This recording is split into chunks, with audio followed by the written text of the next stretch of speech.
ক্রিকেটের সবচেয়ে সংক্ষিপ্ত ফরম্যাটে টুর্নামেন্ট চলছে শ্রীলঙ্কায়। লঙ্কা টি10-এ গোলমার্বেলসের হয়ে খেলছেন সাকিব আল হাসান। তার ঝোড়ো ব্যাটিংয়ে নিজেদের প্রথম ম্যাচে দলটি জয় পেয়েছে। তবে এরই মাঝে দুঃসংবাদ পেয়েছে ভারতীয় মালিকের ফ্রাঞ্চাইজিটি।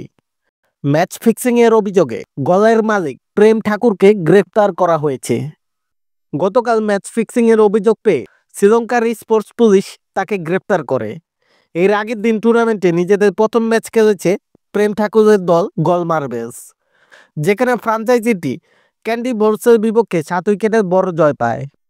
লঙ্কান পুলিশ জানিয়েছেন, লঙ্কা টি10 সুপার লিগের ফ্রাঞ্চাইজি গোলমার্বেলসের মালিককে গ্রেফতার করা হয়েছে। তাকে শুক্রবার আদালতে নেওয়া হবে। কলম্বোর ম্যাজিস্ট্রেট আদালত প্রেম ঠাকুরকে রিমান্ড দিয়েছে বলেও দাবি লঙ্কান গণমাধ্যমের। শ্রীলঙ্কায় এর প্রথম 10 ওভারের ফরম্যাটে ফ্রাঞ্চাইজি টুর্নামেন্ট আয়োজন করা হয়েছে। ফিক্সিংয়ে অভিযোগ পাওয়ার পর থেকে বিষয়টি নিয়ে তদন্ত নেমেছে লঙ্কা টি10 কর্তৃপক্ষ।